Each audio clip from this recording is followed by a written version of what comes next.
Salut tout le monde, bienvenue au trio économique, tel que prédit dans la section Patreon de Yann et Frank. Vincent a fucké ses systèmes de son avant d'entrer en onde. Donc, on en a eu pour 5 minutes à régler son code 18. Donc, on commence avec 8 minutes de retard, tel que prédit, comme on vous l'avait dit, aux amis du Patreon.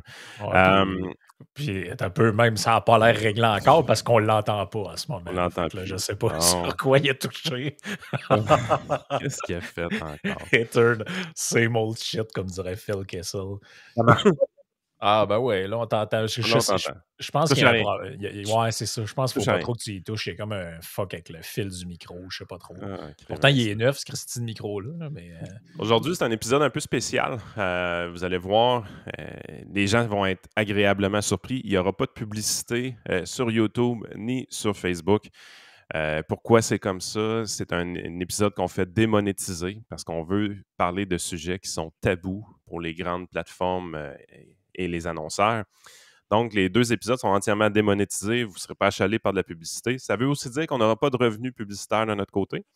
C'est pour ça qu'on vous incite à utiliser les étoiles sur Facebook pour nous aider à compenser et également les Super Tanks sur YouTube qui vous permettent justement d'encourager des créateurs qui de temps en temps pourraient vous produire du contenu démonétisé. Ça veut dire de parler de sujets un peu tabous.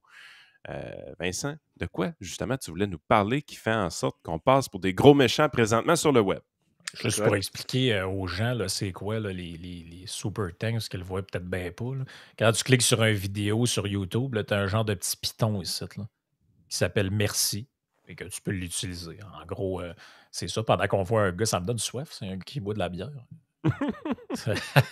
Ça, tu vois aussi, je pense que c'est un truc qu'on n'a pas le droit de faire. Mettons qu'on prenait mettons que je montrais des canettes d'alcool ou des affaires, on pourrait se faire. On peut pas boire. Ben, on peut boire, mais en tout cas, si tu fais comme la promotion d'un truc de même, tu peux être. Parce que dans les lives du mercredi soir, souvent, je buvais une bière à même la canette. Ouais, mais tu vois, j'ai vu des. Quand on voit la marque comme faux, j'ai même vu des vidéos, les gens les blurrent. Ah, OK, si j'avais fait ça comme ça, et là, je l'aurais vu. Excuse Yann, les gens les floutent. Parce qu'il y a des gens ouais, qui ouais, nous ouais, regardent ouais. juste pour noter mes anglicismes, là, fait que je vais essayer de faire attention aujourd'hui. Alors, ils les floutent.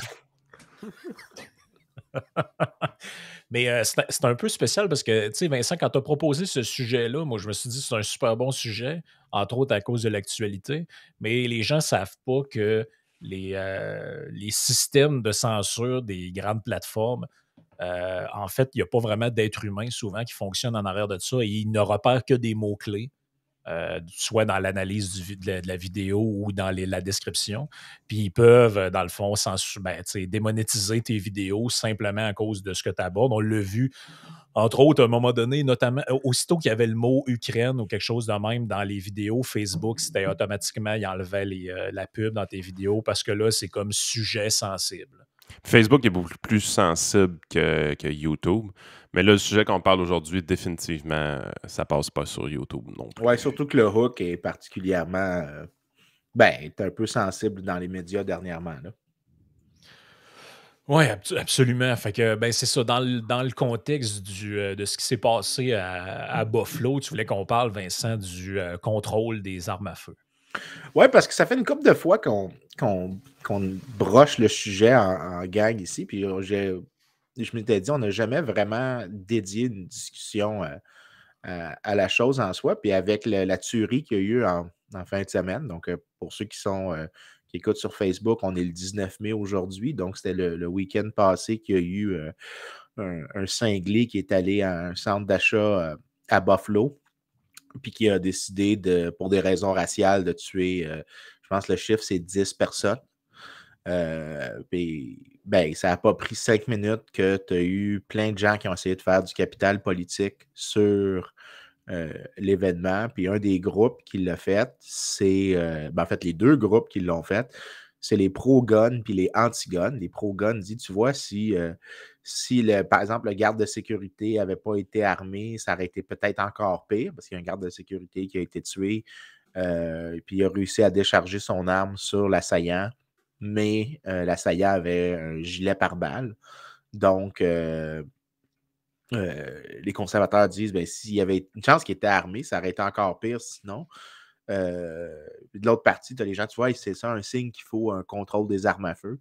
Puis ça commence à m'énerver parce que chaque fois, c'est tout le temps la même chose. Puis il n'y a personne qui participe à cette conversation-là, qui lit Mais la avec un littérature. président démocrate, ça semble un peu moins pire, les demandes sur le contrôle des armes à feu. Est-ce que je me trompe? Je ne le sais pas, ça. En Écoute, tout c'est cas, tout. la réaction de la société civile semble quand même un peu moins prononcée, dans le sens qu'il n'y a personne qui a dit « Ah, c'est de la faute à Biden à cause qu'il légitime ce discours-là », ce qu'on aurait très probablement eu avec n'importe quel président républicain, là, soyons francs. Ouais, ben, là, écoute, étant donné l'opinion que l'assaillant a mis dans son manifeste, c'est dur d'imaginer que tu pourrais dire que c'est Biden qui a créé ça comme discours. Le gars, c'est vraiment... Écoute, c'est un cinglé d'extrême droite. Là. Il n'y a aucun... Il y a Ah non, aucun je suis d'accord avec toi, Vincent, mais il y a déjà néo-nazi. des gens, par exemple, qui ont fait des attentats, puis il avait écrit je pense entre autres à un gars en Australie ou en Nouvelle-Zélande qui avait écrit des trucs genre environnementalistes un peu extrêmes, tout ça, puis il n'y a jamais personne qui est allé dire « Ah, les groupes environnementaux ont du sang sur les mains d'avoir radicalisé quelqu'un comme ça. » Mais entre autres, les Unabomber de ce monde. Là. Le gars, c'est un freak écologiste Ouais, mais écoute, complètement cinglé. avant qu'on parle des armes à feu, c'est quand même une tendance. Écoute, dans les années 90, il y avait des conservateurs qui essayaient de blâmer Al Gore pour le Unabomber. Mm-hmm. Puis quand Timothy McVeigh a essayé de faire exploser, il a réussi à faire exploser j'oublie c'était quoi le ministère qui était là. Je pense que c'était un bureau du FBI. Mais la bombe qui avait éclaté à Oklahoma City, qui avait tué 200, 300 personnes. Tu as des gens à gauche qui ont essayé de blâmer ça sur Rush Limbaugh parce que Rush Limbaugh était à droite. Puis le gars était un terroriste qui se disait anti-État. Donc, je veux dire, c'est comme une trope qui revient de manière récurrente. Puis on politise. On politise. On politise. Puis la chose aussi qui est récurrente là-dedans, moi, que je trouve très désagréable, c'est peu importe de quel bord, on a toujours tendance à complètement effacer la responsabilité individuelle dans ce genre de geste. Oh oui, c'est parce que c'est Tucker Carlson. Oui, exactement. C'est Tucker Carlson, c'est Al Gore. À Québec, c'était la radio avec la mosquée. C'est toujours... les individus n'ont aucun libre arbitre. Ils sont toujours influencés par les autres. C'est toujours des gens qui ont une influence ou une ingérence, comment je peux dire ça, induite sur eux. Dans le fond, ils ne sont jamais responsables de rien. C'est toujours à cause de tel pan de la société, à cause de tel groupe, à cause de tel média, à cause de tel groupe. Là, tu te dis, mais c'est parce que les gens aussi les gens sont responsables de ce qu'ils font. Et si moi, je pose des gestes qui sont répréhensibles, c'est de ma faute à moi, pas de la faute à Yann. La société aussi est en partie responsable. Je veux dire, il y a eu un mouvement de désinstitutionnalisation. Hey, je suis tout qu'un gars de radio, hein, j'ai dit le mot sans me planter.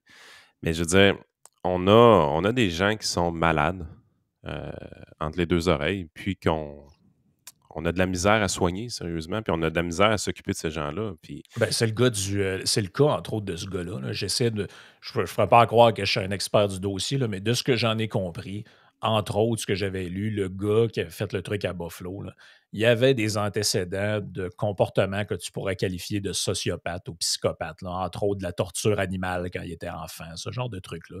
Ce qui est des patterns que tu vois souvent dans le cas de... Je ne sais pas si vous avez écouté le documentaire un peu romancé qu'il y avait sur Netflix, Making a Murderer, là, sur l'histoire du gars qui se ramasse en prison. C'est-tu lui, c'est-tu pas lui? Et comme par hasard, quand tu t'intéresses au dossier, il coche toutes les cases de ce que tu t'attendrais d'un psychopathe. Entre autres, il a mis à un moment donné, il avait pitché un chat dans un feu quand il était adolescent.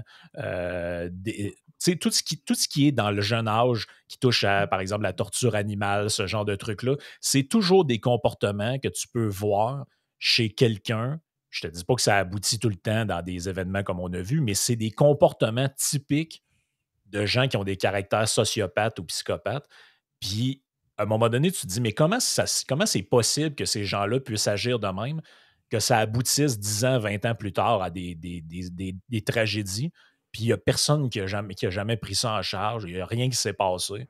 C'est sûr qu'il y a une responsabilité du milieu là-dedans, mais de là à enlever la responsabilité de la personne qui a commis ces gestes-là, puis aller dire, ben écoute, s'il a fait ça, c'est de la faute à Tucker Carlson. Come on. Come on. Écoute, attends une minute. Il y a bien des affaires qui valent la peine d'être mentionnées. La première chose, c'est que j'ai envoyé dans le chat, je t'ai envoyé un lien. C'est la première chose. Puis je pense que ça vaut la peine d'en parler. Là. C'est un truc du Philadelphia. Ah, il ne te laisse pas voir l'image. Ouais, il me laisse pas voir. Ben, attends un peu. Je peux t'envoyer l'image tout seul. Là. L'idée, c'est que quand tu regardes depuis 1994, il y a plusieurs bases de données qui existent, qui évaluent le type de crime qui est commis. Tu checkeras le dernier lien que je t'ai envoyé. Les crimes commis des actes terroristes aux États-Unis en fonction de l'idéologie de l'assaillant. Et ce qui semble être, c'est qu'il y a une corrélation vraiment faible entre idéologie et la fréquence des événements. Donc, la distribution n'a pas l'air d'être skew du côté extrême droite ou extrême gauche. Il y a des Non, vagues. on dirait que par séquence, par contre, les couleurs changent. C'est ça. Il y a l'air d'avoir des vagues. Et une des choses qui vaut la peine d'être soulignée, ça, c'est qu'il y a deux choses qui semblent souvent alimenter des actes terroristes. C'est des actes terroristes précédents. Donc, disons que je suis un terroriste musulman et que je commets un acte extrême, ben, je vais illiciter probablement une réponse extrême d'un groupe qui voit ça négativement, disons un groupe islamophobe directement, qui, eux, vont réagir comme ça. Mais là, ça va être classé, mettons un acte terroriste là, qui est revendiqué au nom d'ISIS, que ça serait classé dans quoi? Right-wing ou left-wing? Others dans ce truc-là. Il y a d'autres. Ça, c'est le premier graphique que j'ai parce que je connais la base de données par cœur sur celle-là. Parce que j'avais travaillé avec. J'avais l'impression que c'était plus médiatique qu'on voyait une hausse des actes terroristes à l'intérieur du pays. Donc, tu sais, quand on a une loupe qui est plus mise sur l'emphase, donc on a l'impression qu'il y en a plus, mais il n'y en a pas réellement plus. Mais quand on regarde ta base de données, non, depuis 2010 à peu près, il y en a plus. Mais l'affaire, c'est qu'il faut faire attention avec ce graphique-là sur un truc. Ce graphique-là commence en 1994. Puis c'est la première base de données qui a vraiment des trucs plus systématiques. Donc, c'est la meilleure.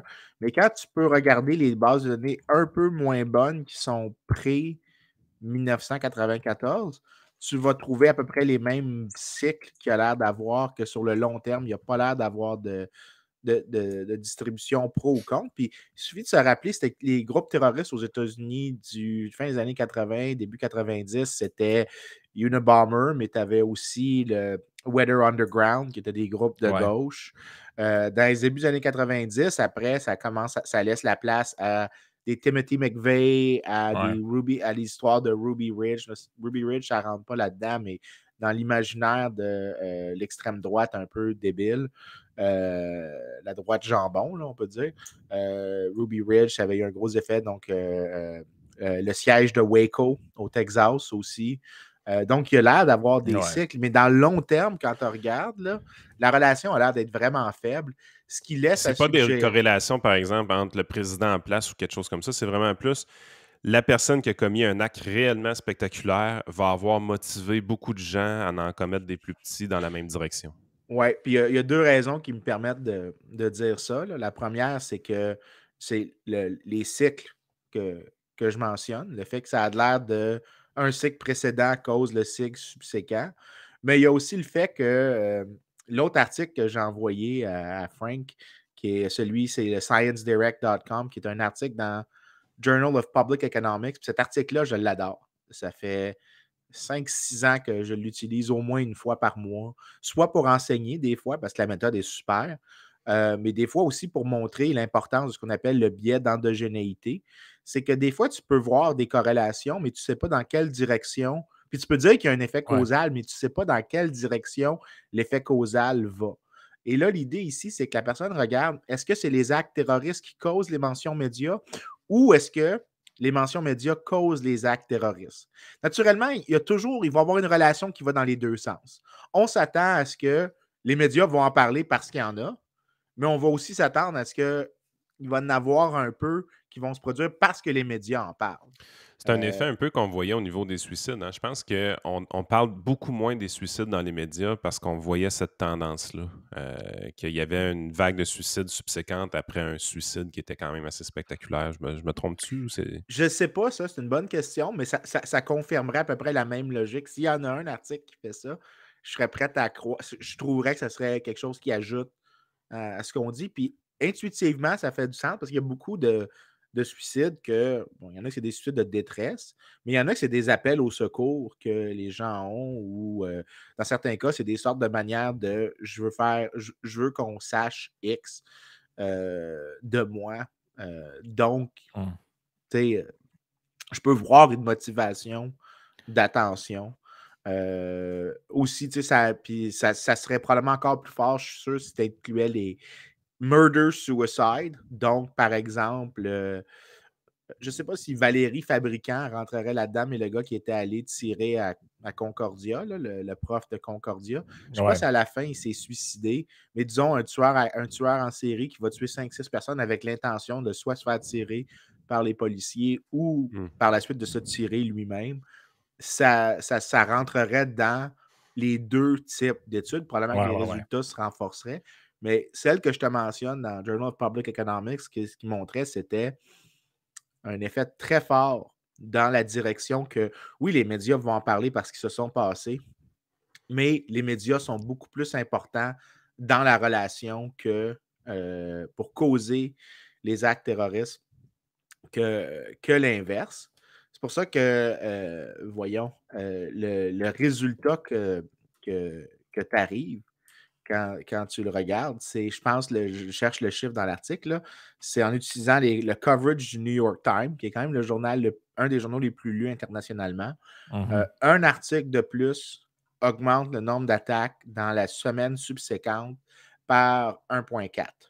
Donc, tu as 1,4 attaques extra qui mènent à 3 casualties. Puis casualties, c'est pas mortalité, c'est blessure / décès. C'est tout ce qui implique une violence qui est causée à une personne. Être réellement de mauvaise foi, là, je pourrais dire les médias ont du sang sur les mains. Si tu veux, moi, écoute, je suis pas mal à l'aise avec ça comme position parce que les médias, mais je le ferais effectivement, pas, là, on s'entend. Écoute, c'est peut-être, tu viens de me donner le segue pour le truc sur les armes à feu. Puis ça, c'est le test que j'ai tout le temps. Parce que je dis à mes étudiants souvent, tu n'as pas besoin que quelque chose soit vrai pour que les gens agissent sur une information fausse. Il suffit que le coût de corriger la mauvaise information soit supérieur au bénéfice de la croyance erronée que tu as. Dès que tu as ça, tu peux avoir des gens qui ont des patterns dans lesquels ils persistent dans une erreur factuelle. Le meilleur exemple. Le meilleur exemple que je peux donner, s'obstiner qu'un complotiste. C'est trop lourd. C'est trop lourd à faire, donc tu refuses de le faire.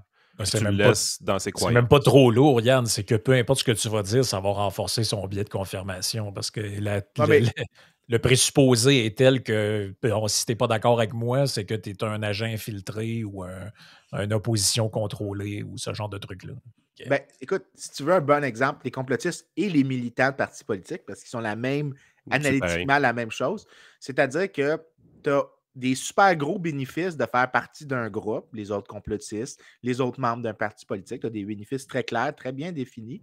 Mais c'est quoi le coût de croire quelque chose de stupide? Si je suis membre disons, le Parti conservateur du Québec, je crois factuellement que avoir plus d'immigrants réduit les salaires. Alors que quand on regarde la littérature empirique, non. Plus la CAQ, je te dirais, mais bon. Ouais, c'est plus la CAQ. PCQ, la CAQ dernièrement, parce que le premier ministre nous a montré sa grande érudition économique une énième fois. Tu l'as écouté, la vidéo?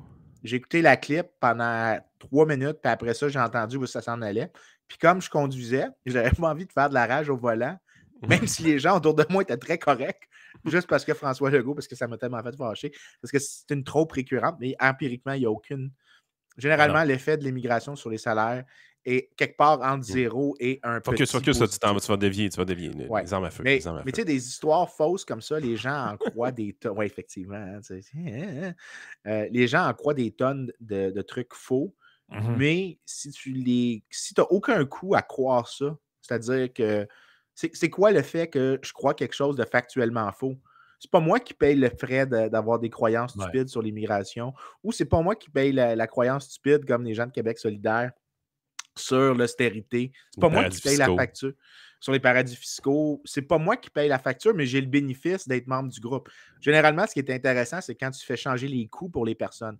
Il y a beaucoup de complotistes qui cessent d'être complotistes quand leur revenu peut augmenter de manière significative.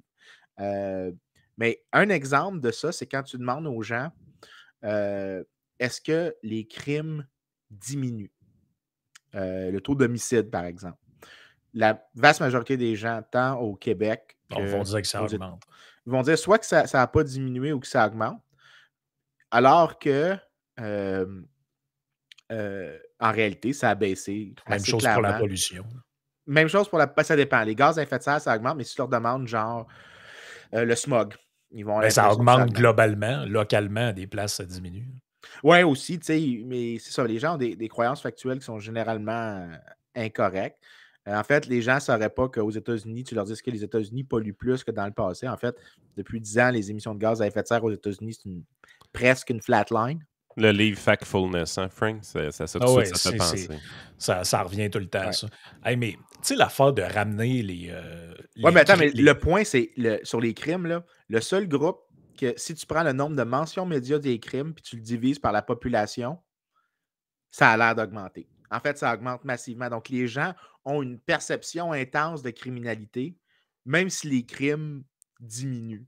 OK, les crimes ont diminué. Yep. Sauf que quand tu regardes le nombre d'articles médias, puis tu contrôles ça en fonction de la hausse de la population, là, de ce que je comprends au fil des années, ce que tu te rends compte, c'est que pour chaque individu, il y a plus de mentions médias présentement qu'en 1970, par exemple. Exactement. C'est exactement ça. Puis c'est un ordre de magnitude. Là. C'est genre, tu as une baisse de peut-être 30-40% du taux de crime, alors qu'en réalité, les gens pensent que ça a augmenté un petit peu depuis genre le début des années 90, alors que ça n'arrête pas de tomber depuis clairement le début des années 90. Les gens ont vraiment une très mauvaise perception de ça, en grande partie parce que les médias communiquent la chose d'une manière absolument atroce, ce qui affecte beaucoup le sujet qu'on a aujourd'hui sur le contrôle des armes à feu, mais vraiment beaucoup. Les gens pensent qu'il y a une augmentation incroyable et effarante du nombre de crimes par arme à feu, alors que tu regardes StatsCan, pas de tendance très claire. En fait, ça a l'air de baisser depuis le début des années 90. Je t'envoie un des liens ici, là, puis tu vas le voir. Les gens vont penser que ça augmente, mais quand tu regardes en réalité, le nombre de shootings est en fait plus bas qu'au sommet en 96. Puis il n'y a pas l'air d'avoir de tendance à long terme. Même chose sur sur stabbing, sur c'est les stabbings, c'est le poignardé et ce genre de trucs-là. Fait que, tu sais, les gens, non, c'est ça, mais si tu leur demandes le niveau en plus, parce que là, c'est pas juste la direction, tu leur demandes le niveau, les gens vont être encore pires sur le niveau que sur la tendance. Parce que la tendance, tu peux juste dire, tu as 3 choix. Ça change pas, ça baisse ou ça augmente. Tandis que le niveau, tu as un nombre beaucoup plus large d'erreurs que tu peux commettre, des erreurs catégoriques que tu peux commettre. Mais je pense qu'on pourrait prendre ça, Vincent, pour pratiquement tous les phénomènes de société auxquels, tu sais, qu'il n'y avait pas beaucoup de couverture avant, soit médiatique ou même dans le langage populaire. Ça te donne l'impression tout le temps que c'est pire. Tu sais, tu pourrais prendre toutes, là, je ne sais pas moi, les troubles de déficit de l'attention, les meurtres des femmes, les féminicides, toutes ces patentes-là. Avant, on ne parlait pas de ça. Tu sais, mettons, surtout il y a 30-40 ans, troubles de déficit de l'attention, ça n'existait pas dans le langage commun. Donc, à un moment donné, quand tu commences à en parler, puis à mettre un mot sur une réalité, ben là, tu as l'impression que non, tout le monde autour de moi a ce problème-là. Parce que tu en entends parler alors qu'avant, tu n'en entendais pas parler. Donc, ça crée un genre de prise déformant. C'est drôle que tu dises ça. J'ai eu la même conversation à un moment donné. Il y avait une fille de on va ouvrir une petite parenthèse. Il y avait une fille de l'Iris qui m'ostinait. Naturellement, c'est de très grande qualité de conversation. Elle dit, ben, les taux de dépression augmentent depuis les années 70. J'ai dit, tu sais aussi qu'est-ce qui a baissé depuis les années 70? La stigmate sociale qu'on met sur les gens qui souffrent de dépression. C'est-à-dire que tu avais probablement plein de gens avant 1970 et bien avant qui se cachaient quand ils souffraient. Il y a plein ça des mélancoliques. Ouais, ben en fait, Écoute, Winston il y a des Churchill. compagnies d'assurance qui ont passé proche de la faillite début des années 90 à cause de l'éclosion des réclamations d'invalidité pour troubles dépressifs ou des choses comme ça. Et la cause, c'était pas que soudainement tout le monde est en dépression. Il n'y avait pas une pandémie, c'est que les gens, la stigmate est enlevée. Puis Ouais. c'est une bonne chose. Là. Dans ce cas-ci, je ne veux pas être plate, mais c'est un exemple dans lequel l'augmentation du taux rapporté, pas le taux réel, l'augmentation du taux rapporté de dépression est une excellente chose dans ce cas-là. Si le taux réel a baissé ou pas changé, c'est excellent. Ça veut dire, même s'il a augmenté un petit peu, mais que le taux rapporté augmente, ça veut dire que finalement, les gens arrêtent de souffrir en silence. Ça a une valeur. Mais je veux revenir 2 secondes sur un enfant. Ouais. Au début, on a partagé un graphique, là, dans le fond, sur si c'était des far right, left right, left wing violence, là, puis dans le fond, à quel groupe tu peux, entre guillemets, à quelle famille idéologique tu peux rattacher ça. Mais moi, je me demande tout le temps jusqu'à quel point il y a vraiment une étude ou réflexion de l'appartenance idéologique de ces gens-là. Puis je peux prendre 3 exemples de même à brûle pour point, parce qu'en surface, bon, rapidement, on va dire, OK, lui, regarde, il a tenu des propos racistes, donc c'est un gars d'extrême droite ou vice-versa. Mais regarde, je peux te prendre 3 exemples. Denis Lortie rentre avec des guns à l'Assemblée nationale dans le but d'exécuter le cabinet Lévesque. En surface, tu peux te dire, c'est un fédéraliste enragé qui en avait contre les souverainistes. En réalité, si tu lis le dossier, le gars était persuadé que le PQ complotait contre la souveraineté du Québec pour faire disparaître le peuple canadien-français. Alexandre Bissonnette, tu regardes ça, tu te dis, bon, le gars est rentré dans une mosquée, bon, attentat raciste, ça. Première affaire qu'on a su quand on regardait qui il suivait sur les réseaux sociaux, quel contenu il consommait avec l'analyse de son Facebook, tout, il suivait beaucoup de gens de gauche. Bon, là, tu te dis, étais-tu de droite? C'est dur de trouver l'appartenance idéologique. La seule affaire qui était particulier dans le cas de Bissonnette, c'est qu'il y avait beaucoup de gens qui se sont dit « Wow, belle opportunité de taguer une radio qu'on n'aime pas là-dessus. » Exactement. Una Bomber, quand tu regardes le discours, bon, écologiste, extrémiste, anti-développement, puis toi, tu te dis, bon, c'est le discours de la décroissance, c'est le discours des écolos, tout. Par contre, quand tu lis son manifeste, La société industrielle et son avenir, il dit aussi que le progressisme, c'est une maladie mentale. Fait que là, où est-ce que tu situes idéologiquement Moi, je pense qu'il y a un gros problème là-dedans, c'est qu'on présuppose que les gens qui font des choses comme ça ont une cohérence idéologique alors que c'est complètement faux. En général, c'est des gens complètement mêlés. Je ne sais pas s'il y en a vraiment, là, des gens qui font des attentats et qui, dans leur tête, ont une structure, là, puis qui se disent, moi, regarde, c'est à ce groupe-là que j'appartiens. Ben non, il n'y en a pas. Par définition, il n'y en a pas. C'est de l'extrême. C'est des gens qui sont en troubles mentaux. Puis, l'affaire, c'est la chose suivante. Prends Tucker Carlson. Aime pas. Bon, clairement à droite, parfait. Est-ce que le gars est un extrémiste de droite? Ben non, il ne peut pas être un extrémiste de droite, sinon il ne pourrait pas passer à la TV puis il ne pourrait pas être un des shows de télé les plus populaires aux États-Unis. Est-ce qu'il est polémiste? Oui. Est-ce qu'il exagère quand il parle? Oui. Mais est-ce que c'est un extrémiste? Non. Il ne peut pas être extrémiste puis attirer autant de gens dans ses affaires. Fait que normalement, si tu veux le situer, centre-droite, ça va être les bons qualificatifs. Tu ne peux pas dire extrême droite à un gars qui est mainstream. L'affaire, c'est qu'on présuppose toujours que ces gens-là qui sont mainstream, qui sont plus proches du centre qu'on pense, parce que pour attirer autant de monde, il faut que tu sois relativement proche du centre, créent ces bébites-là extrémistes. Puis ça, c'est fallacieux là, comme lien. C'est complètement fallacieux. Ouais, écoute, check bien. Il y a quelque chose que je pense que ça vaut la peine, puis après, on pourra clore sur les motivations du terrorisme, puis voir qu'est-ce qui aurait pu être fait pour l'empêcher de faire ça. J'envoie ça à Frank là, dans le chat. Ça, j'aimerais ça vraiment ça que quelqu'un fasse ça parce que je sais que ça ne s'est pas fait encore, mais si quelqu'un pouvait le faire, ça serait incroyable. J'ai envoyé ce que tous les libertariens aiment énormément, le Nolan Graph, qui établit sur 2 axes le niveau de liberté économique que tu veux avoir puis le niveau de liberté personnelle que tu veux avoir. Puis si tu es dans le groupe de gens qui veulent beaucoup de liberté économique puis beaucoup de liberté personnelle, tu es un libertarien.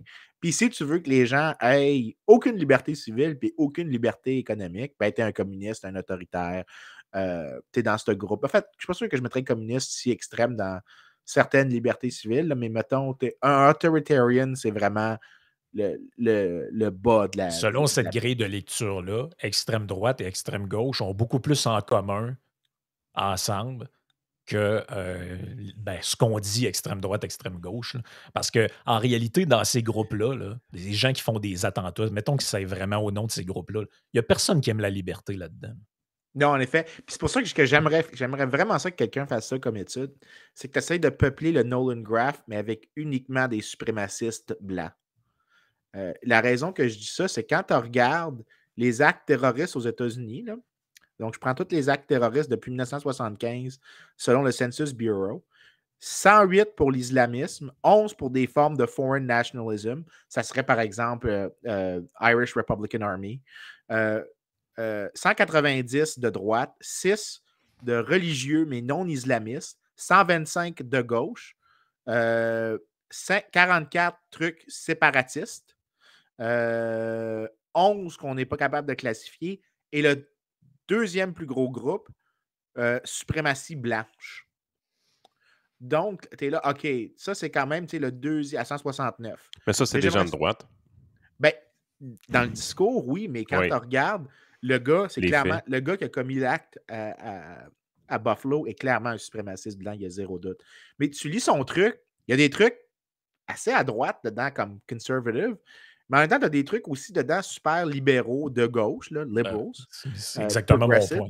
Puis il tire partout sur la carte. Ce que j'aimerais voir, c'est où est-ce qu'ils sont dans le graphe, puis à quel point, si tu prenais genre l'écart type de toutes les réponses aux questions qu'ils ont, parce que tu peuples un Nolan Graph en posant une multitude de questions sur des politiques publiques, des politiques économiques, des tests de valeur. Est-ce que tu penses que l'avortement devrait être légal, illégal? Puis là, tu peux plus ou moins classifier. Puis si tu prends l'écart type sur un graphe comme ça serait l'équivalent de tracer un cercle, un rayon autour du point auquel il est en moyenne. Puis là, tu es capable de voir, tu sais, s'il est très cohérent. S'il est très cohérent, le rayon va être très petit autour du point. Puis ce que je te garantis, c'est qu'il y a deux choses qui vont se passer. Il va y avoir des gros rayons. Ils vont étendre sur la totalité de ce truc-là, avec peut-être un tilt dans la section autoritaire. Donc, ils vont être vers le bas du graphique. Où est-ce que tu as la vision autoritaire du monde. Mais tu vas avoir un cercle vraiment weird, très large, où est-ce qu'ils vont comme avoir des idées libertarienne, mettons, genre comme je pense que les gens devraient légaliser la drogue dure. OK, ça te met en lien avec des libertariens, mais le reste de. Puis c'est pour ça que. La minute que tu veux imposer tes idées aux autres, tu es dans le secteur autoritaire du graphique.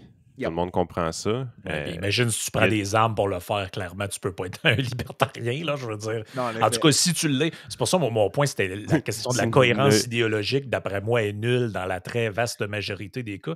Puis l'autre affaire, je vais prendre un exemple, là, puis on va closer là-dessus. Là. Mais mettons que je prends un exemple le plus probant pour que les gens comprennent, là, puis ça ne sera pas polémique. Là. Même si tu faisais ce graphique-là et que, mettons, tous les points sont dans le même coin. Imaginons que tous les attentats qui ont été faits dans les 10 dernières années, faisons cette expérience de pensée-là, tous les attentats, tous les actes répréhensibles ont été faits, mettons, par des groupes de gauche écologistes tenant le même discours. Même si c'était le cas, ça n'invalide pas pour autant la préoccupation de la préservation de l'environnement. Donc, mon point, c'est pas parce qu'il y a des gens qui, au nom d'un discours, font des actes qui n'ont pas de Christie de bon sens que ce discours-là est immoral. Et c'est pas non plus parce qu'aucune personne font des actes débiles au nom d'une idéologie que ça en fait quelque chose de plus respectable.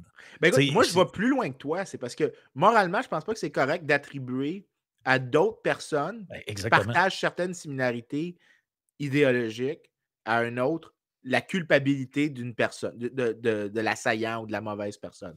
Je ne pense pas qu'une personne de gauche devrait être responsable devrait être jugé coupable Non. de ce qu'une autre personne à gauche a fait comme acte terroriste. Mais Même c'est chose ce à que tout le droite. monde fait. Mais moi, je vais plus loin que toi. Ce que je te dis, c'est qu'il n'y a même pas de relation entre idéologie et l'acte de commettre. C'est même pas parce que ça serait possible peut-être qu'il y a un lien. C'est-à-dire que si, mettons, je suis Tucker Carlson puis que je parle, je pourrais peut-être encourager des gens à le faire indirectement. Mais ce que je dis, c'est que le lien est tellement faible dans les données que c'est même pas une question morale ici, c'est une question empirique de sciences positives, que c'est vraiment faible de dire que tu peux même le faire. Parce que si c'était vraiment vrai, là, on pourrait peut-être accepter que l'idée où on devrait uniquement débattre de la moralité, de la culpabilité d'une personne, de juger coupable une personne des actions de quelqu'un qui est similaire, parce que tu l'as encouragé en étant membre du groupe, un effet de pair, etc. Tu pourrais avoir la discussion morale, mais moi, ce que je te dis, c'est que tu ne peux même pas te rendre à cette étape-là. Tu ne peux même pas te rendre à la discussion d'étape morale parce qu'il n'y en a pas de lien clair. En fait, quand tu en trouves, ils sont faibles, ils ne résistent pas à des tests de robustesse. Ils sont vraiment pas bons. Parce que la réalité, c'est que quand il arrive un événement comme ça, ce qu'on aimerait voir dans les médias, c'est un psychiatre qui nous explique comment la personne est venue dans son cheminement à arriver là. Mais c'est pas ça qu'on a. Ce Non. qu'on a, au lieu d'avoir des experts en psychiatrie, c'est des analystes politiques qui ont des agendas. C'est Ah ouais. ça qu'on a.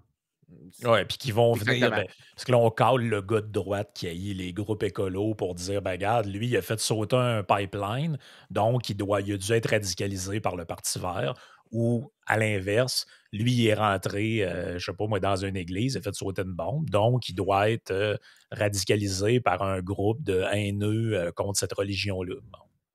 OK, fine, mais on avance à quoi? Ce qui nous amène à l'histoire des solutions. Parce que c'est ça c'est tout ça, le débat alentour du contrôle des armes à feu. C'est est-ce que c'est une solution viable? Parce que moi, honnêtement, j'ai tendance à penser que ça n'a pas bien d'effet. Là. Mais ça, c'est mon présupposé. C'est pas basé sur des études, c'est pas basé sur grand-chose. Là. Mais si tu me disais, mettons, que ça a vraiment un impact là, majeur, tu sais, j'essaie de ne pas être dogmatique trop dans la vie. Là. Si tu me disais c'est vraiment efficace, voici pourquoi, à cause de telle étude, moi, je suis prêt à piler sur certains idéaux, certains principes, si tu me démontres vraiment l'efficacité d'une mesure. Si ce n'est pas démontré, je demande à être convaincu. Écoute, c'est là, encore une fois, que les gens dans les médias, il y a comme 3 problèmes avec la littérature. Puis ça montre qu'il y a vraiment, dans les médias, il y a vraiment une absence de.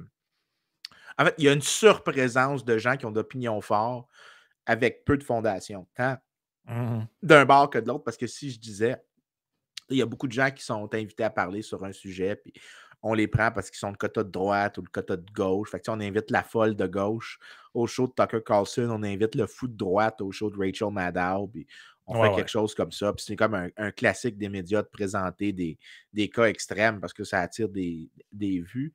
Mais quand tu regardes la littérature sur les armes à feu, tu as comme, mettons, tu pars des 2 positions. Tu as le libre port d'armes, est-ce que ça réduit les crimes? Et est-ce que le gun control réduit les crimes? Bien, les 2 côtés, on a de la littérature qui a commencé dans les années 90 avec un gars qui s'appelle John Lott. Lui, il trouvait genre que conceal and carry, c'est-à-dire que tu avais un droit de porter une arme à feu, mais de cacher l'arme à feu, avait un effet de réduire le crime en général. Il y avait un effet déterrant parce qu'à chaque fois que tu rencontrais quelqu'un, il y avait la possibilité qu'il soit armé, donc tu commettais moins de crimes. Tu avais aussi le open carry, c'est-à-dire que là, tu réduisais le crime, mais seulement pour les gens autour de toi immédiatement. Puis, bon, John Lott avait publié ses affaires, puis ça avait été hyper controversé. Puis aussi, c'était clair que John Lott avait un peu fucké avait créé des données à partir de rien.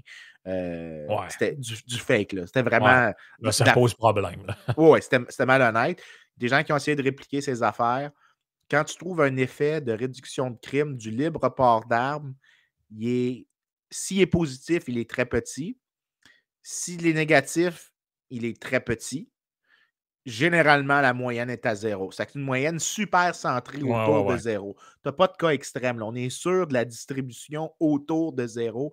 Peut-être un petit positif, peut-être un petit négatif, on n'est pas sûr. Maintenant, tu regardes la littérature sur le contrôle des armes à feu. Là, tu as plus de variance parce que tu as des taxes sur les munitions. des restrictions sur certains types d'armes à feu, etc. Fait que tu as une pile de différentes restrictions. Puis tu en as qui ont l'air d'avoir des effets importants, comme par exemple des restrictions sur, disons, des armes de gros calibre. Donc, des mitrailleuses automatiques, des choses comme ça. Ils ont l'air d'avoir ont pas l'air d'avoir des faits dans ces cas-ci. Généralement, ça fait du sens. La plupart des gens qui vont acheter une mitrailleuse automatique vont être des collectionneurs. Donc, c'est pas le groupe qui veut commettre des crimes. Ouais, ou ils vont dans des stands de tir ou ce genre de trucs-là. Par contre, disons, forcer les gens à acheter des pistolets en pièces détachées, tu leur ajoutes des coûts additionnels. Donc là, tu as un effet de réduction. Les armes de poing ont peut-être l'air d'avoir un effet de plus, mais quand tu regardes, peu importe c'est quoi, tu arrives à peu près la même conclusion qu'avec le libre port d'armes. L'effet est pas mal centré autour de zéro. Ils sont vraiment petits. Là. Il y en a, un des articles les plus connus, c'était par un gars qui s'appelle John Donahue, qui répondait à comment il s'appelle? John Lott, que je mentionnais plus tôt. Puis lui, ce qu'il trouvait, c'était ben écoute, l'effet a l'air d'être là, mais il est assez petit quand tu trouvais les chiffres. Ça n'expliquait pas une grosse proportion du déclin de la violence contre du taux d'homicide. Donc, la popularité n'était pas très élevée. Un autre article super connu qui est dans Journal of Political Economy, qui est comme le top journal. John Donahue, est-ce que c'est le gars de Stanford? Je suis 100% sûr qu'il était à Stanford. OK, parce que là, je viens de tomber sur un podcast là, qui parle de il ça, en parle. justement. Il est super John bon. Donahue on Stanford Legal Podcast. Ça ne me surprendrait pas. About his new research looking at concealed carry gun law and the assault weapon ban. OK. Fait que là, l'autre que j'ai en tête, celui que je t'ai envoyé, c'est Mark Duggan. Puis lui, il a utilisé vraiment une méthode super hot. C'était utiliser le nombre de. Il a utilisé le nombre de souscriptions à des magazines d'armes à feu comme étant un proxy de la perception de la criminalité dans une communauté. Parce que là, ce que tu veux savoir, c'est. Ça amène à la grosse question qu'on n'est jamais sûr. C'est que est-ce que les crimes causent les guns ou est-ce que les guns causent les crimes? C'est vraiment, c'est pas facile à savoir ça. Puis lui, il s'est dit, ben, trouvons une mesure qui nous donne une idée de la perception de la criminalité dans des régions. Comme ça, on peut plus ou moins estimer qu'est-ce qu'il y en est. Puis lui, il trouve que le taux de propriété d'armes à feu est vraiment significativement lié au nombre de crimes dans une communauté. Ce qui fait du sens, mais que tu peux attribuer ça directement à l'effet du gun vers les crimes. Mais en fait, ce qui est précis, c'est que les gens, puis là, si tu regardes la dernière phrase dans le truc là, que je t'ai envoyé, puis prends le abstract, prends la dernière phrase du abstract, recent contribution. Les gens, l'effet qu'il dit, c'est 1/3 du différentiel entre les déclins d'homicides avec des armes à feu et des homicides de non-armes à feu. Fait que tu prends la différence entre les deux, puis tu regardes la taille de cette différence-là. Donc, on parle d'un très petit nombre, puis c'est 1/3 d'un très petit nombre. Puis après ça, il faut que tu qualifies ça d'une autre affaire. Quelle proportion de la propriété d'armes à feu est liée, le changement dans le nombre d'armes à feu est lié au gun control? Fait qu'une petite, 1/3 d'une petite différence que tu dois pondérer par l'élasticité de la demande d'armes à feu face aux réglementations, tu arrives à un effet qui est proche qui est très petit, qui peut être positif, qui réduit le crime, mais qui peut être super petit. Ce qui est super clair, puis ça, c'est vraiment la chose que personne ne comprend, ce qui détermine bien plus la criminalité, en général avec les armes à feu, c'est le nombre de prohibitions dans le reste de la communauté. Parce que ce qui se passe, c'est que plus tu augmentes la taille du marché noir, plus tu augmentes la demande pour ce que l'article que je viens d'envoyer, il y a un terme dedans que j'adore, que j'utilise avec mes étudiants, souvent quand je fais du law and economics, qui dit extrajudicial adjudication mechanisms. Ce qui veut dire que tu m'as pas payé, je vais te shotter. So I pop a cap up your ass. C'est ça que ça veut dire. Je leur dis, je dis extrajudicial adjudication. Mais je trouve ça drôle chaque fois que je leur dis. Parce que ça en est presque un effet. Ça en est presque je sais pas comment dire ça, mais une hyperbole cachée dans un euphémisme. C'est vraiment beau. Là. Moi, j'adore ça, ces affaires-là. Mais ce qu'ils trouvent, c'est quand tu expliques la variation de la violence aux États-Unis, non seulement tu peux expliquer la prépondérance d'armes à feu en fonction, oui, de la criminalité dans une communauté en partie, mais aussi en fonction de la taille des activités criminelles, du marché illicite dans une communauté. Et là, tu vas avoir plus d'armes à feu et là, tu vas avoir plus de violence. Donc, toutes les explications que je viens de dire, tu ajoutes un autre layer là-dedans qui montre que l'effet est super petit. Puis il y a d'autres politiques qui réduiraient la demande d'armes à feu, la disponibilité d'armes à feu, tout simplement parce que les gens n'en demanderaient pas pour régler des extrajudicial adjudications. Ouais, je comprends. Fait Mais dans le fond, c'est un peu le même argument que, mettons, si on prenait la légalisation du cannabis versus son interdiction, l'argument des gens qui étaient pour la légalisation, c'était de dire, écoutez, ça fait des décennies que le gouvernement essaie de faire la lutte à la drogue, puis à la vente de cannabis, ce genre de trucs-là. C'est des ressources policières qui sont allouées là-dedans. On n'est pas capable de l'enrayer, fait qu'aussi bien que ce soit légal et encadré. Fait que, tu sais, dans le fond, c'est un peu le même argument. Si, mettons, la vente d'armes, ça devient excessivement encadré, réglementé, difficile de se procurer, là, tu dois arriver un moment donné à une espèce de point où là, ça fait augmenter le dark web, là, le marché noir, là, dans le fond, là, de ce genre d'armes-là. Les gens vont se les procurer de manière illégale. Puis, mais, tu sais, moi, je me souviens d'avoir déjà eu cette conversation-là avec quelqu'un qui me disait, ouais, mais plus tu rends ça complexe, plus ça va dissuader les gens, mettons, de s'en procurer. Là, je me disais, ouais, mais ça n'a pas l'air de fonctionner avec d'autres trucs. Tu sais, mettons, la coke, c'est compliqué de se procurer de la cocaïne là, si tu ne sais pas comment faire, puis ça n'a pas jamais empêché quelqu'un de se poudrer le nez. Mais écoute, je suis convaincu que la prohibition de l'alcool ou la prohibition des drogues dures réduit la consommation de drogues dures. Il y a zéro chance que ça ne réduise pas. Tu augmentes le coût pour les consommateurs. Il y a zéro chance que ça augmente la consommation. Par contre, la question, c'est à quel coût? Je veux dire, ah oui, mais c'est ça. Oui. Je veux dire, les gens disent ça, mais je veux dire, demain matin, ce que je pourrais dire, si on interdit l'avortement, il va encore avoir des avortements, je te garantis. La question, comme il y en avait avant. C'est quoi le coût d'interdire? Mettons que tu dis, là, il faut le faire parce que tu penses que c'est moral comme position, puis tu dis, il faut le faire, puis c'est important. Puis là, la réponse de quelqu'un, c'est, tu vois, regarde, ça n'a pas baissé.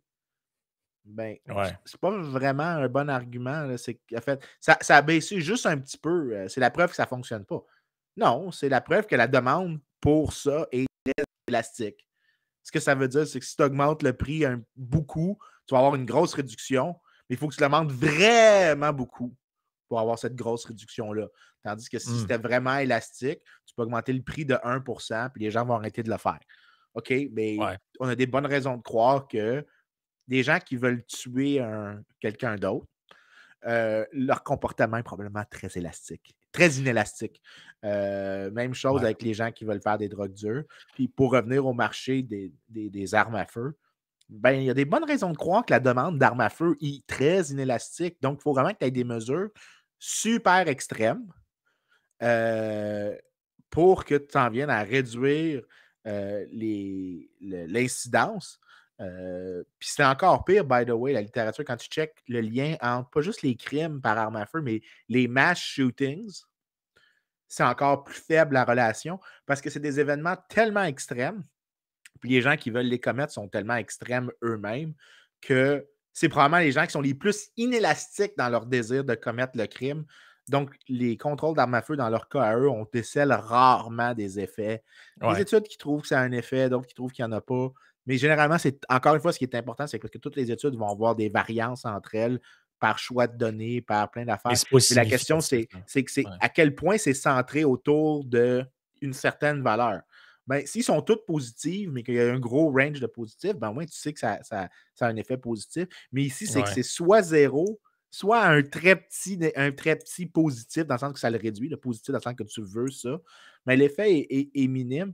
Fait que là, j'entends les gens dans les médias se prononcer là, sur le contrôle des armes à feu, puis je suis aux États-Unis, fait que la discussion est encore plus intense. Puis je suis comme, il n'y a aucune connexion tant chez les conservatives que chez les liberals avec ce que la littérature dit, il y a comme un disconnect Ouais. général dans la Moi, conversation. ce qui me dérange là-dedans, puis juste mentionner aux gens, là, Yann est disparu, mais c'est parce il était sollicité sur un autre média Ah, mais on est content, ça va bien, pendant le ça va bien podcast. C'est mieux pour ça que depuis le qu'il est sujet là. n'a pas dérapé depuis 15 minutes. Mais il devrait revenir, là, en tout cas, pour la partie Patreon. Mais moi, ce qui me dérange avec ça, pour revenir à ce que je disais, c'est qu'on dirait on dirait que les gens qui parlent de ces sujets-là, là, excepté ce qu'on fait aujourd'hui, ont plus tendance à vouloir faire de la politique qu'à vouloir régler un problème ou en tout cas essayer d'amoindrir un problème. Puis, tu sais, je vais prendre un exemple un peu grossier, là, mais si vous allez comprendre ce que je veux dire, imaginons que on sache qu'il y a vraiment beaucoup de gens qui s'enlèvent la vie par pendaison. Et puis là, tu arrives avec comme solution, ben, On va taxer la corde. on va mettre quelqu'un dans les quincailleries qui va questionner les gens à savoir qu'est-ce qu'ils font avec des cordes quand ils les achètent. Puis comme ça, tu sais, j'ai l'impression, c'est un exemple grossier, mais c'est pour dire que j'ai l'impression qu'on a toujours tendance à aller vers cette affaire-là du contrôle ou de l'autre bord, de l'hostilité totale au contrôle pour des raisons idéologiques. Mais on n'a jamais de réflexion sur, bon, attendez, là, quelles sont les causes de ces actes-là? Qu'est-ce qu'on peut faire en amont? Comment on peut faire? Tu sais, j'ai entendu encore il n'y a pas longtemps, hey, il y a vraiment trop de féminicides, là, le contrôle des armes à feu, il y a des maris violents qui mettent fin au jour de leur conjointe avec des armes. Puis moi, je me dis, mais c'est parce que si la personne n'a pas d'armes, là, pensez-vous qu'elle devient bonne du jour au lendemain? Pensez-vous qu'elle ne peut pas lui enlever la vie d'une autre manière, par arme blanche, par ses poings? Pensez-vous que quelqu'un qui a envie de commettre un acte terroriste, s'il n'y a pas de fusil, il ne le fera pas? Il peut aussi bien prendre un cocktail Molotov, une bombe artisanale. Je ne comprends pas. On dirait qu'il y a beaucoup de gens qui ont une incapacité, ils ont tellement peu d'imagination que dans leur tête, ils se disent, ben, si quelqu'un avait envie d'aller faire une tuerie quelque part, s'il n'y avait pas d'armes, il n'aurait rien pu faire de mal. Écoute, check bien. Pour fitter exactement avec ce que tu dis, là, je vais t'envoyer un graphique que tu peux mettre à l'écran pour les gens. Là, commence avec le dernier lien que je t'ai envoyé, puis après ça, on va monter un à un les 4 derniers que je t'ai envoyés. OK, Le ben, là, graphique ça qu'il y m'a a, comme téléchargé en PNG. OK.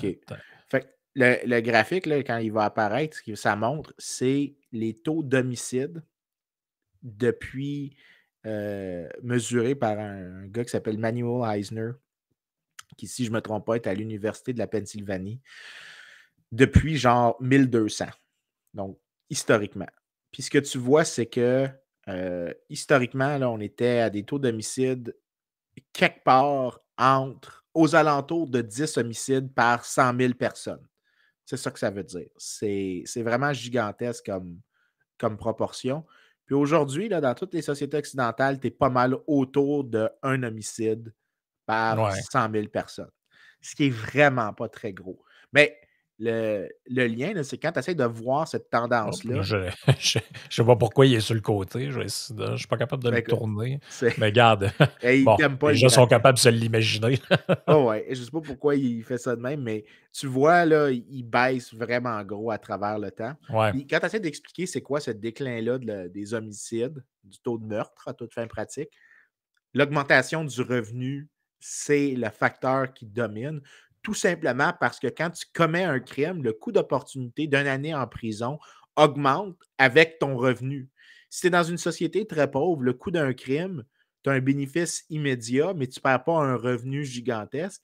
Alors que si tu es dans une société A qui est plus riche, mais qui a aussi une croissance économique rapide, tu te prives de toute la croissance que tu peux avoir dans une longue période dans laquelle tu es incarcéré, plus le revenu qui vient avec ça.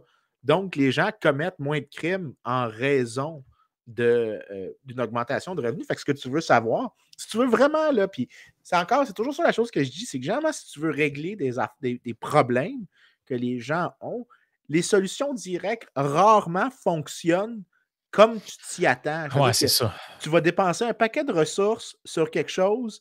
Puis ça ne veut pas dire qu'il n'y aura pas d'effet, là, mais ça veut dire que tu vas dépenser une tonne de ressources, alors que des solutions indirectes qui n'ont pas pour but de gérer ça vont accidentellement régler ça. Puis les 3 articles en haut que je t'ai envoyés c'est comme 3 articles que je connais sur la liberté économique et soit le bonheur ou le taux de crime.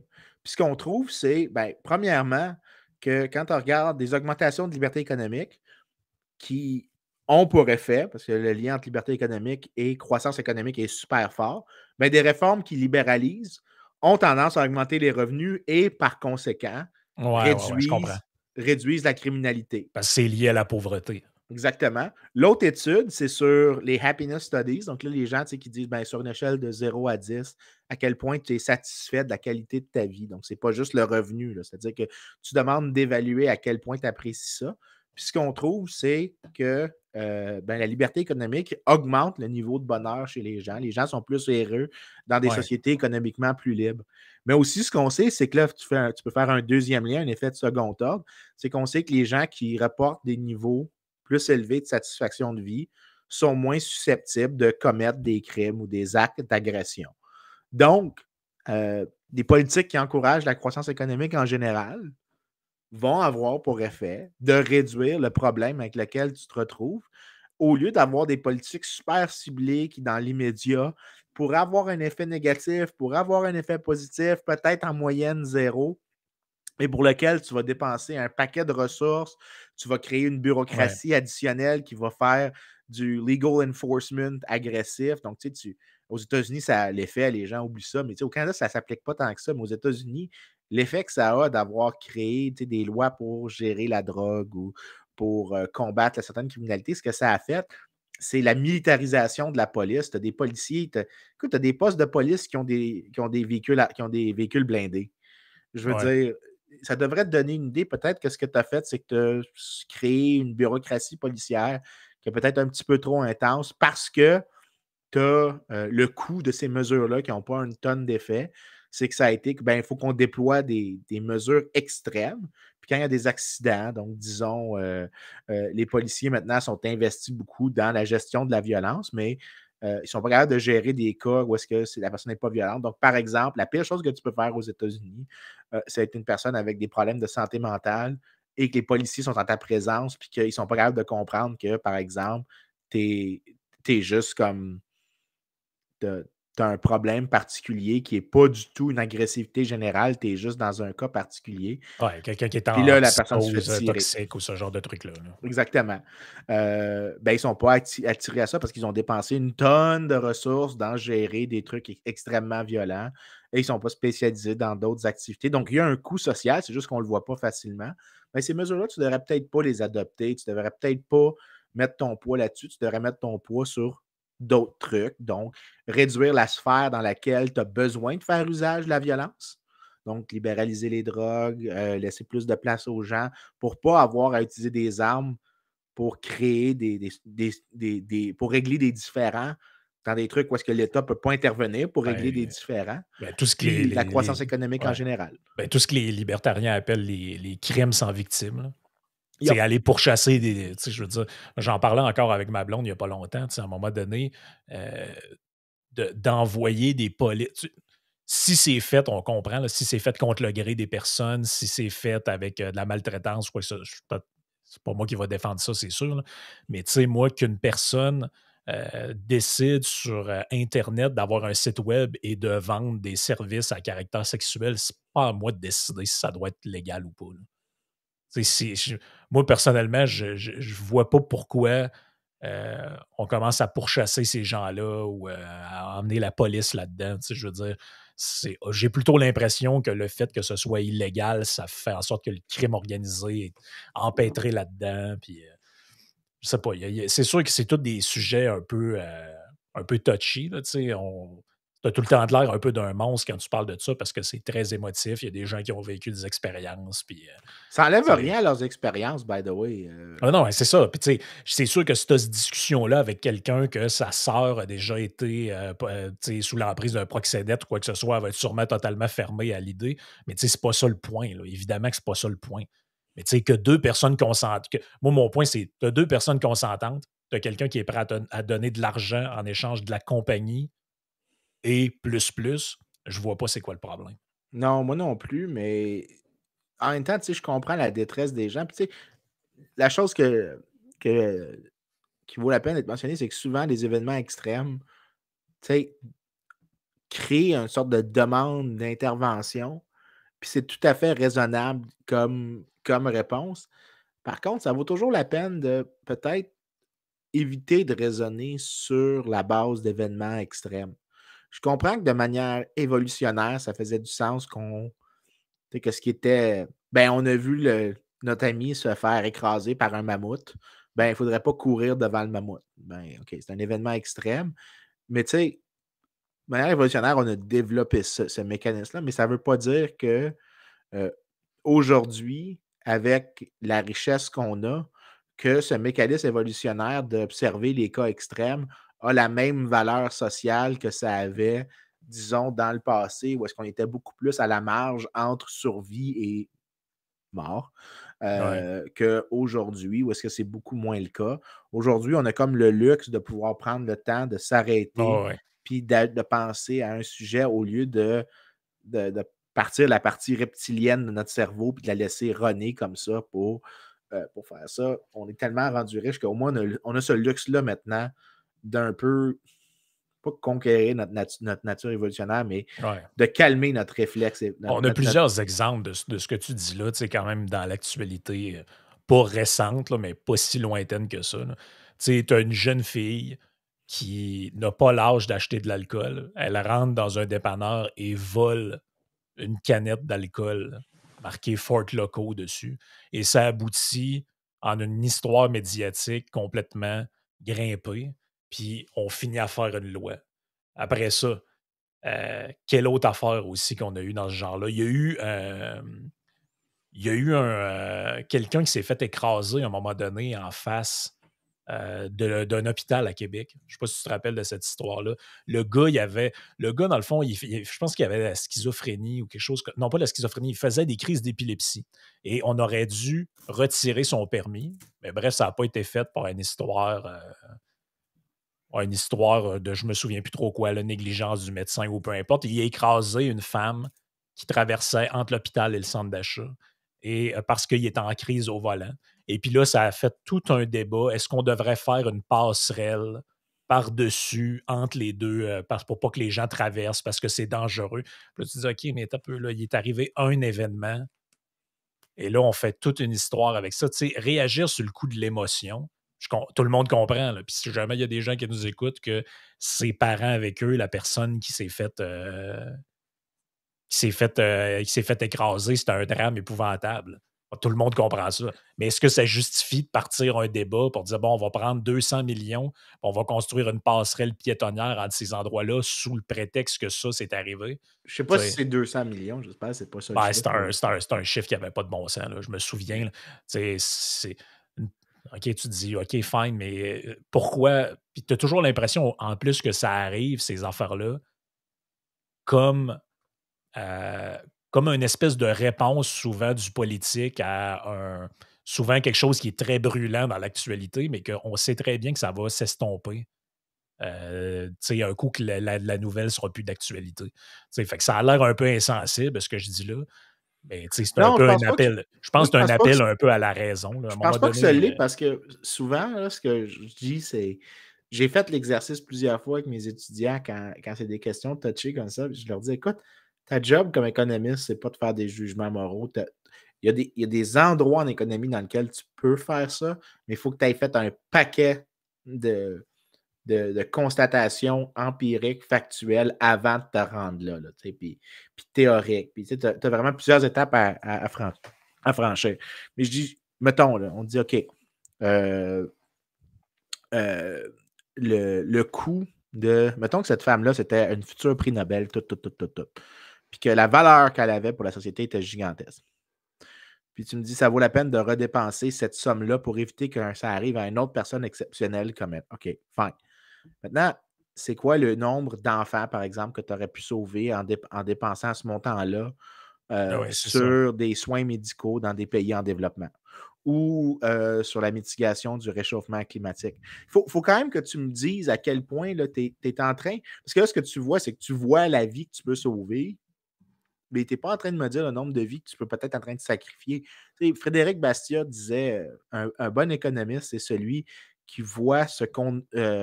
The seen and the unseen. Je ne sais pas comment le dire en Ouais, français. ce qu'on voit, ce qu'on ne voit pas. Oui, ben, je ne suis pas sûr s'il disait exactement comme ça, mais l'idée, c'est qu'il y a des choses que tu vois, puis c'est évident.